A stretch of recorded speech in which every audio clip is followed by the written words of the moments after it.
Bonjour à toutes et à tous. Voici la composition de l'équipe de France qui affrontera l'Angleterre samedi à Twickenham. Première ligne, Jean-Baptiste Gros, Peato Movaca, Winnie Atognon. Seconde ligne, Alexandre Roumat, Emmanuel Meafou. Troisième ligne, François Cros, Paul Boudéan, Grégory Aldrit. Charnière, demi de mêlée, Antoine Dupont, capitaine. Mathieu Jalibert. Au centre, Yoram Moefana, Pierre-Louis Barassi. Aux ailes, Louis Bielbarré, Damien Penaud. À l'arrière, Thomas Ramos. Les finisseurs, Julien Marchand, Cyril Baye, Georges-Henri Colombe, Hugo Oradou, Michael Guillard, Oscar Gégou, Nolan Le Garec et Émilien Gailleton. Les joueurs supplémentaires, Maxime Lamotte, Rabat Slimani, Joshua Brennan, Maxime Lucu et Théo Atisogbe. Pour vos questions, si vous pouvez lever la main, vous présentez vous et votre média.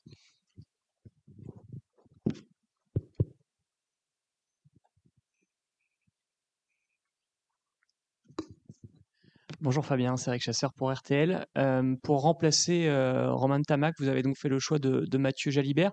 On sait que lors de la tournée d'automne, c'était plutôt Thomas Ramos qui avait occupé ce poste-là en l'absence de Romain Tamac. Qu'est-ce qui a occasionné ce choix pour ce match face à l'Angleterre de Mathieu Jalibert en 10? Évidemment, lorsqu'on prend des décisions pour composer l'équipe de France, on travaille, je dirais, quotidiennement sur l'état de forme des joueurs, les associations, les compétences des joueurs par rapport à l'adversaire et en l'état. Sur la composition de l'équipe que je vous ai proposée aujourd'hui, lorsqu'on a constaté le carton rouge de Romain Tamac, on a commencé à travailler avec le staff dès le soir même. Et dès le soir même, apparaissait en position de numéro 10 Mathieu Jalibert. Donc une évidence, une cohérence, une logique par rapport au travail qu'on a réalisé auparavant, la méthode de travail qu'on a réalisé auparavant, la méthode aussi de sélection, l'accompagnement des joueurs. Il y avait beaucoup de raisons qui ont fait que très vite la réponse à la question a été trouvée.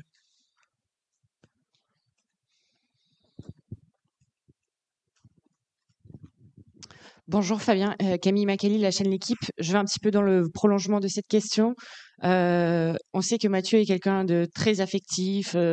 Il est peut-être très très attendu sur un match capital comme celui-ci. Comment vous faites pour lui donner la confiance dont il a besoin, notamment à ce poste-là? Est-ce qu'il y a un discours particulier? Est-ce que vous insistez sur des choses en particulier?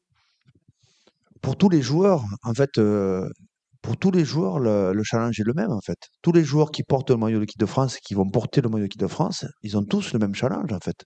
C'est performer, nous rendre la confiance qu'on leur donne, rendre la confiance à leurs partenaires et porter le maillot. Donc, la question que vous me posez, elle va pour Mathieu, mais elle va pour tous les joueurs. Et en fait, aujourd'hui, la composition de l'équipe de France et la titularisation de Mathieu à ce poste-là est simplement cohérente pour nous. Ça fait partie de son chemin. Comme tous les joueurs ont un chemin particulier, c'est pas un chemin linéaire de jouer en équipe de France de manière régulière. Mathieu, aujourd'hui, c'est plus de 30 sélections. Donc, un vécu important en équipe de France et avec nous depuis 2020. Donc, et aussi des états de forme différents au fil du temps, des états de forme aussi psychologiques différents et des compétences qui font le développement du joueur différent. Et le passage qu'a eu Mathieu à cet automne est très intéressant pour nous parce que la méthode que l'on a, c'est de développer les joueurs, accompagner les joueurs, leur donner tout ce que l'on peut en termes de capacité à progresser. Et progresser, c'est pas uniquement le geste, bien sûr, c'est le geste, c'est la tactique, et c'est aussi la compétence, on va appeler préparation mentale. Et là, je voudrais mettre en avant nos préparateurs mentaux qui accompagnent les joueurs au quotidien dans la dimension émotionnelle et la charge cognitive liée à la performance de haut niveau et le challenge que ces joueurs ont à assurer, je dirais, quotidiennement, parce qu'ils sont attendus dans leur club, ils sont attendus tous les week-ends, ils sont attendus aussi avec l'équipe de France avec un éclairage différent. Et pour tous ces joueurs, les étapes et les moments de vie qu'ils traversent, très heureux parfois, très très heureux, et parfois moins heureux, donc avec des charges cognitives parfois émotionnelles négatives, on leur apprend avec nos compétences et nos préparateurs mentaux à traverser ces moments-là de différentes manières. Et c'est un exemple. Pour nous, il était hors de question de rentrer dans un rapport de force.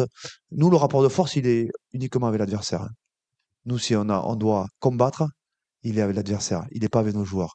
Nous, tous les joueurs que l'on rencontre en France, à tous les joueurs à qui on propose la sélection, c'est déjà un rapport de confiance. C'est déjà une proposition, une main tendue. On leur dit, on est prêt à vous accompagner, on est prêt à vous prendre avec nous, parce que vous avez le potentiel d'atteindre ce qui est pour vous le Graal, porter le maillot de l'équipe de France. Et l'exemple de Mathieu, pour nous, c'est un exemple de vie d'un joueur de haut niveau qui traverse avec des grands moments et des moments difficiles, des moments agréables, des blessures aussi. Il y a la blessure psychologique, mais il y a aussi la blessure physique. Et donc, cet exemple-là, pour nous, c'est la même chose pour tous les joueurs. On pourrait rendre chaque cas présent ou absent pour blessure ou pour méforme ou pour différentes raisons. Et on pourrait les étudier, et c'est ce qui est passionnant dans notre fonction. C'est-à-dire que notre rôle, c'est de tendre la main à ces joueurs et de les amener le plus haut possible pour qu'ils portent le maillot et qu'ils soient performants. Le rapport de force, nous, il est sur le terrain, il sera samedi face à l'Angleterre, uniquement samedi. Bonjour Fabien, Nicolas Dupin-de-Bessa de Canal+. Pour prolonger encore cette discussion, 2 questions par rapport à cela.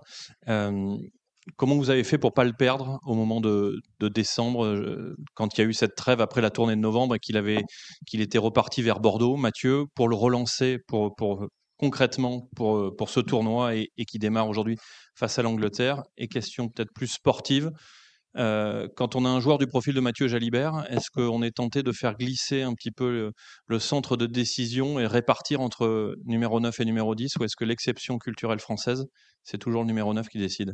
Alors, votre question, elle est très, très large. Alors, je vais essayer de répondre d'abord à la première, et puis après à la deuxième, mais il faudra me la répéter parce que je vais me concentrer sur la première. Donc déjà, je dirais que la première, c'est comment nous avons fait pour pas le perdre, en gros, c'est ça. Bah, la question se pose pas, en fait. Déjà, nous, l'accompagnement qu'on a dans la méthode, il était très important d'identifier qu'à un moment, il y avait des signaux faibles qui faisaient que c'était bien de donner à ce joueur de l'air et de lui proposer de se régénérer, parce que le but, c'est toujours d'être mieux. Et c'était la décision ou la proposition, c'était sortir du moment-là, de ce huis clos qui est très particulier aussi à vivre, très particulier, de cette préparation très intense, très particulière, pour se régénérer. Et ça, c'était d'abord partagé. Et c'est vrai qu'en équipe de France, en fait, tout est transparent. On peut rien cacher. Moi, je cherche rien à cacher. Je cherche à expliquer ce que je peux, tout en gardant une forme de pudeur aussi. Ça, c'est important. Et donc là, on est rentré dans une discussion que on a voulu parfois rendre spectaculaire. On a voulu en faire de la polémique, voilà.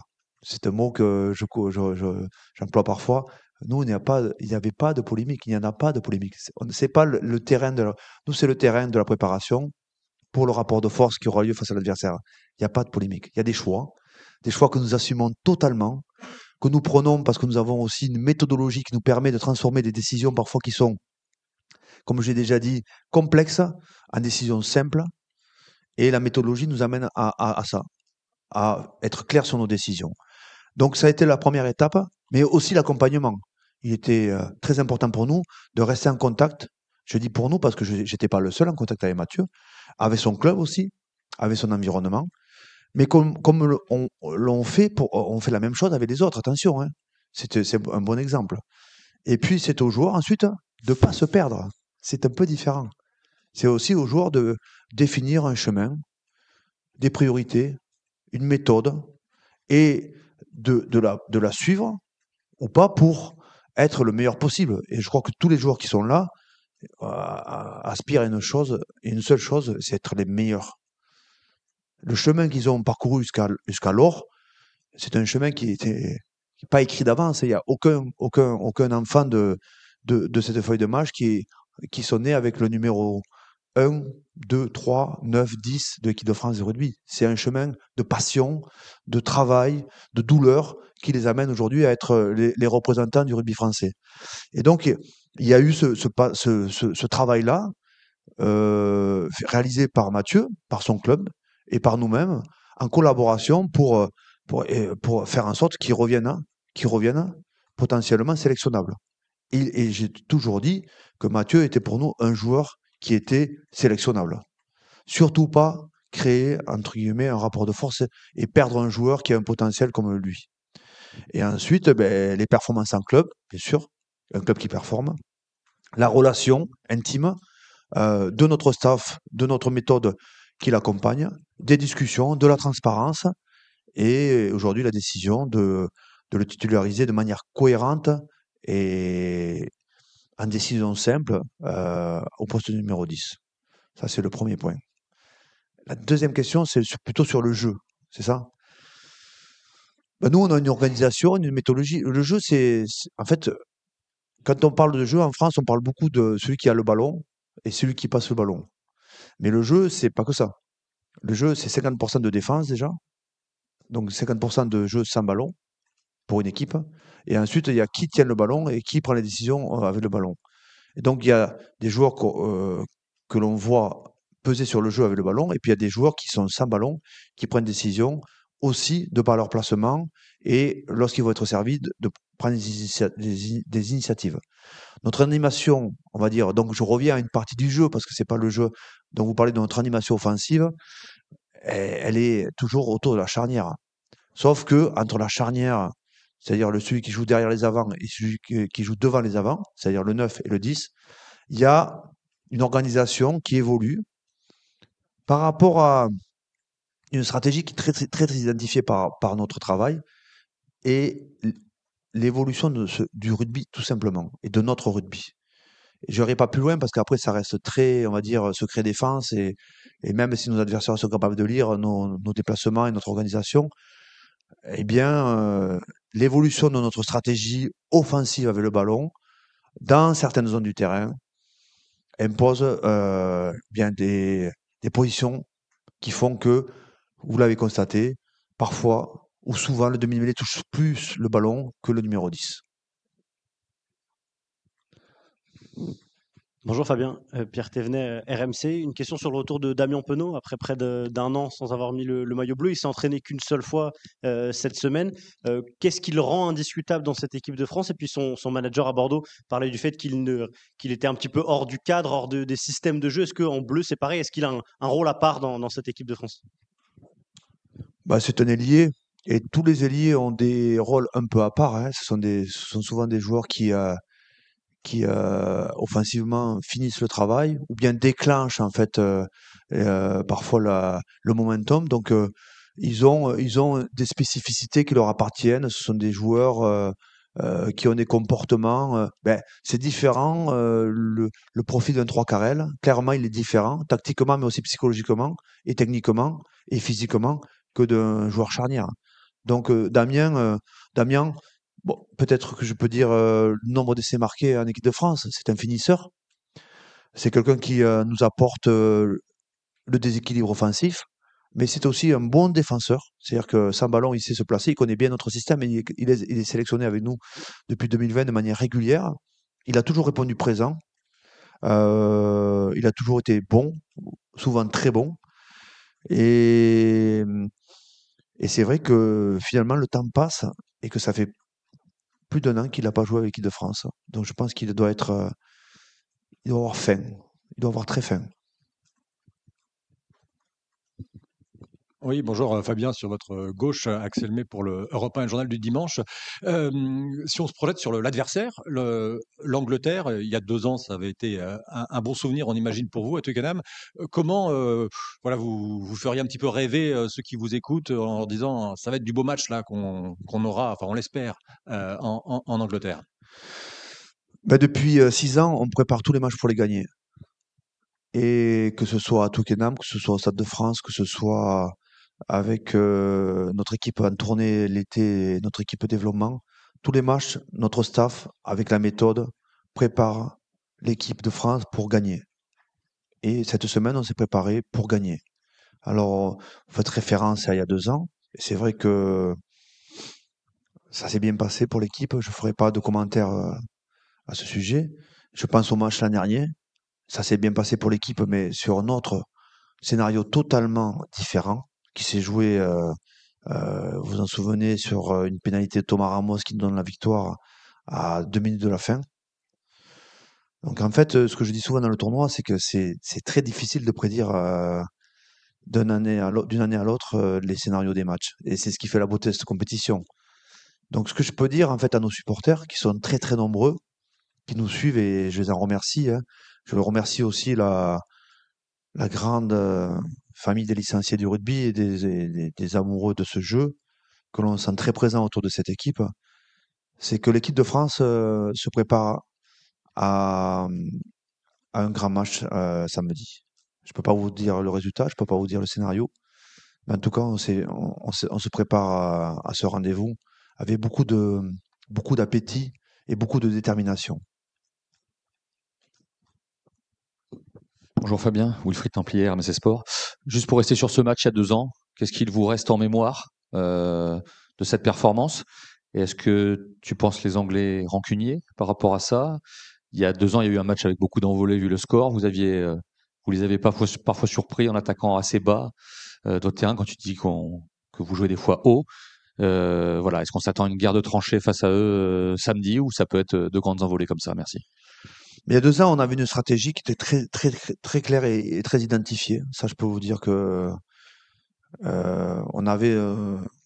Je parle pas de plan de jeu parce que pour moi, c'est aujourd'hui dans le rugby moderne, ça n'existe pas. On a plutôt des stratégies, on a plutôt des feuilles de route. Cette année aussi, on a une stratégie, une feuille de route très identifiée. Et ça, c'est clé pour se déplacer à Twickenham. Et eux, ben, sur ce qu'on a pu étudier, parce qu'on a vraiment étudié leur jeu, c'est une équipe qui, malgré entre guillemets, ces résultats qui sont pas là, attendus comme ils le souhaitent, est toujours très proche de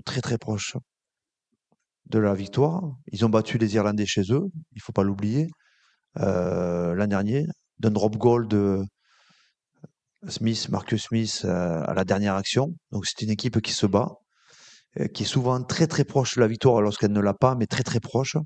On se souvient des matchs du mois de novembre où ils touchent le poteau contre les All Blacks sur une pénalité qui peut leur donner la victoire.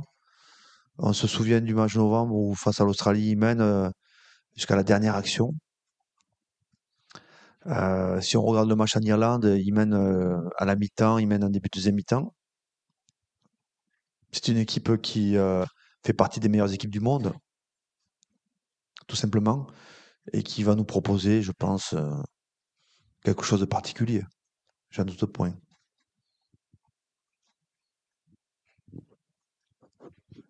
Bonjour Fabien, une question Vous sur... n'avez pas l'air satisfait de la réponse. Si. Non, je pensais à leur férocité. Et allez-y. Je pensais à leur férocité qu'on a pu voir en première mi-temps en Irlande. Quand même. On est d'accord. Ouais, je suis d'accord avec vous. Ils vont être féroces. Non, c'est juste. J'ai pas dit ça, donc je le rajoute si vous voulez. Ils vont être féroces. Je suis d'accord avec vous.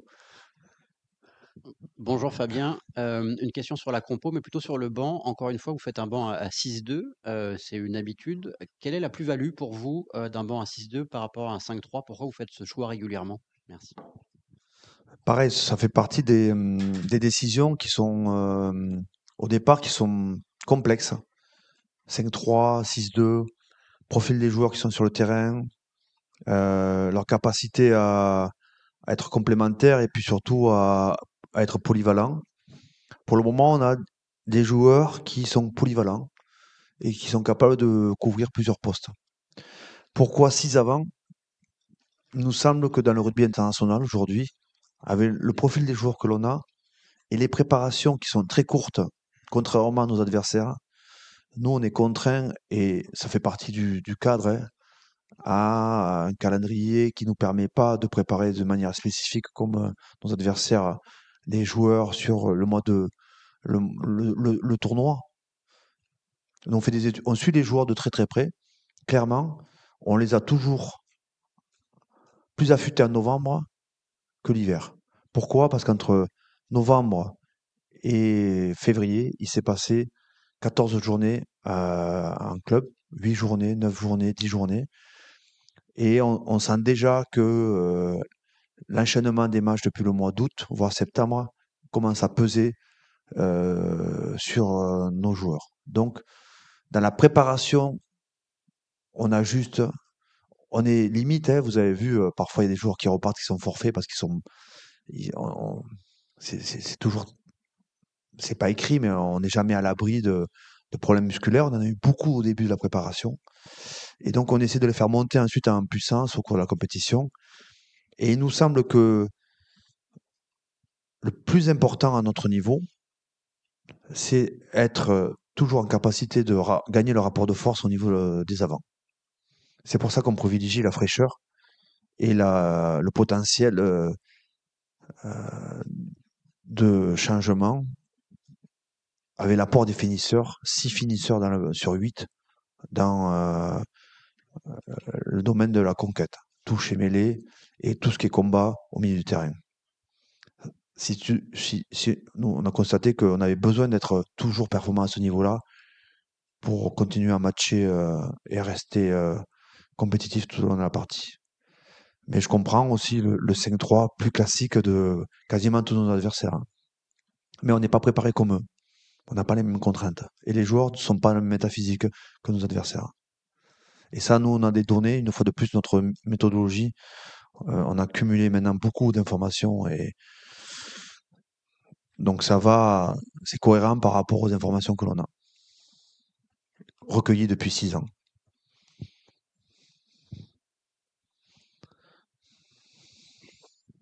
Bonjour, c'est David de l'agence France Presse. Marcus Smith, il y a un débat entre s'il va jouer 10 ou 15. Comment est-ce que c'est différent d'affronter une équipe avec Marcus Smith en 10 ou en 15? Ah, c'est un joueur particulier pour les Anglais. C'est un joueur qui est génial, hein, qui porte sur lui du génie, sorte d'attaquant hors pair, capable de faire basculer sur un appui intérieur ou sur une accélération, ou sur un drop goal, ou sur une passe, ou sur un jeu au pied, le match. Donc la question qui se pose, et je suis pas le coach des Anglais, hein, c'est la question que doit se poser le staff, c'est comment peut-on l'utiliser ou comment peut-on utiliser son potentiel au mieux pour l'équipe. Et il semblerait qu'il y ait un débat. Je ne sais pas. Il a commencé la compétition en 10. Là, on a fait rentrer Finn Smith sur la fin du match en Irlande. On a bien sûr très étudié leur fin de match. On va attendre cet après-midi. Et en fonction de ça, on aura des idées sur leur manière de jouer. Est-ce qu'il sera premier receveur ou est-ce qu'il sera sur les extérieurs directement ou est-ce qu'ils vont partager le rôle de receveur, un à droite, un à gauche, sachant que Slade est gaucher aussi, donc ça leur donne des options de pied et on sait qu'ils adorent utiliser le jeu au pied, les Anglais, partout sur le terrain. Donc, mais pour nous, ça n'impactera pas notre préparation et nos décisions stratégiques.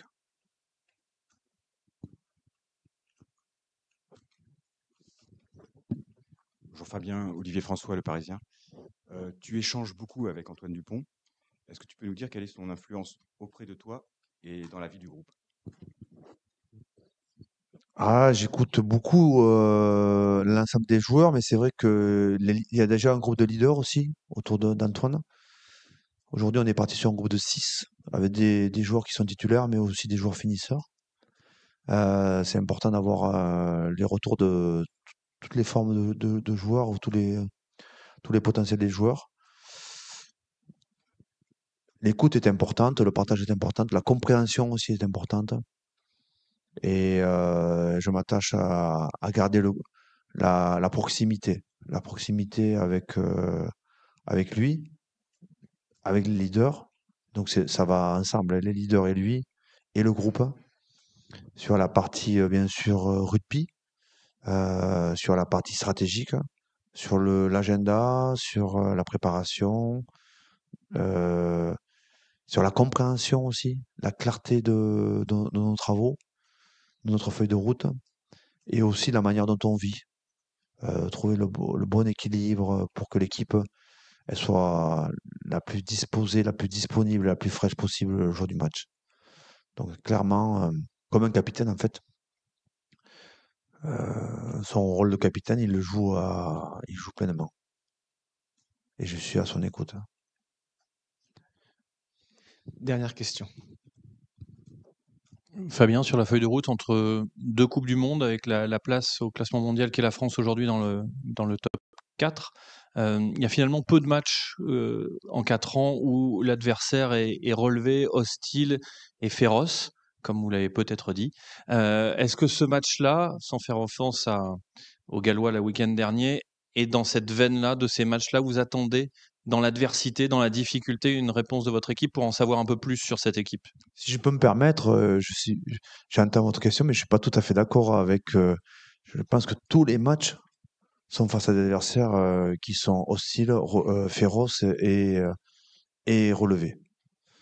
Je ne me permettrai pas de classer un adversaire différemment que ce que vous avez cité, et notamment les Gallois, en premier. Et le second match, ça sera la même chose, avec un environnement très différent. Ça sera à Twickenham, ce stade assez mythique, et un adversaire qui représente l'Angleterre et son rugby, féroce, physique, intense, ambitieux, et qui a trôné aussi et qui veut à nouveau dominer le rugby européen, voire le rugby mondial. Les Gallois, je l'ai dit la semaine dernière, en 2021, ils gagnent le tournoi. Ça va très vite dans le sport et dans notre sport. Les Anglais, ils gagnent le tournoi en 2020 et ils l'avaient gagné précédemment sur le mandat de Eddie Jones, souvent. Donc c'est une équipe qui a le potentiel de redevenir très vite ce qu'ils ont été. Ils en sont pas loin en fait, et ils en sont pas loin. Donc je suis d'accord avec vous sur l'adversaire et la manière dont vous le qualifiez, mais je dirais que c'est tous les test matchs. C'est pour ça qu'on appelle ces test matchs. Et sur la route de 2027, maintenant on commence à avoir une bonne expérience puisqu'on a joué plus de 55 test matchs. On a dépassé ce nombre-là depuis 2020. On a une très très bonne expérience du rugby mondial, une très bonne connaissance du rugby mondial. Nous allons avoir des échéances très très relevées jusqu'à la Coupe du Monde. Et il nous en reste un peu moins de 30 maintenant, plus les matchs de préparation, plus la Coupe du Monde au programme. Et chaque match est vraiment une expérience à part entière et un défi pour nos joueurs et pour nous jusqu'à la Coupe du Monde. À commencer par samedi. Merci.